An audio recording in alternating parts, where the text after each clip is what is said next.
में से मानव शरीर में पाए जाने वाले पीएच का सही वर्धमान क्रम जो है ना, ये कौन सा है, ये आपको बताना है भाई। जठरीय रस जो होता है ना, इसकी पीएच आपको बतानी है। जठरीय रस कहां से निकलता है? ये आमा से है, ये 3 पार्ट में बटा होता है। यस, ये जो पार्ट है ये कार्डियक है, कार्डियक। ये है ना, ये फंडिक है। और ये सबसे पीछे का जो भाग है ना, ये कौन सा होता है? पाइलोरिक होता है। कौन सा है? पाइलोरिक।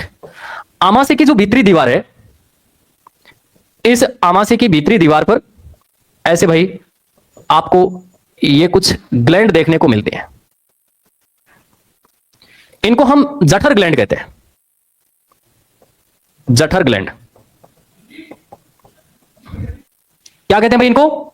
सर जठर ग्लैंड कहते हैं। और ये जो ग्लैंड होती हैं, ये जठर जूस का स्रावण करती हैं।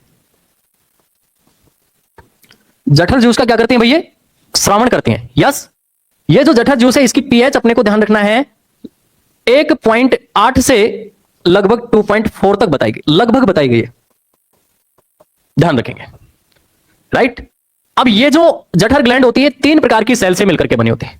यहां पर 3 टाइप सेल होती है। ये 3 टाइप सेल कौन कौन सी है? Oxyntic, oxyntic cell, zymogen cell,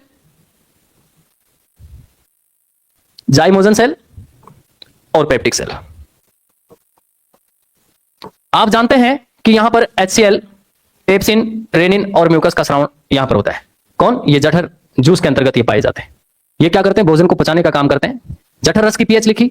लार की जो पीएच होती है, लार की पीएच ये साथियों 6.5 से 6.8 होती है।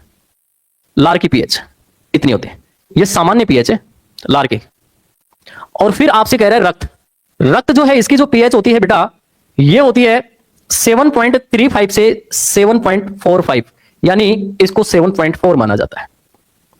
यस, तो एक सही क्रम है वो तो यही है, 1, 2 और ये 3।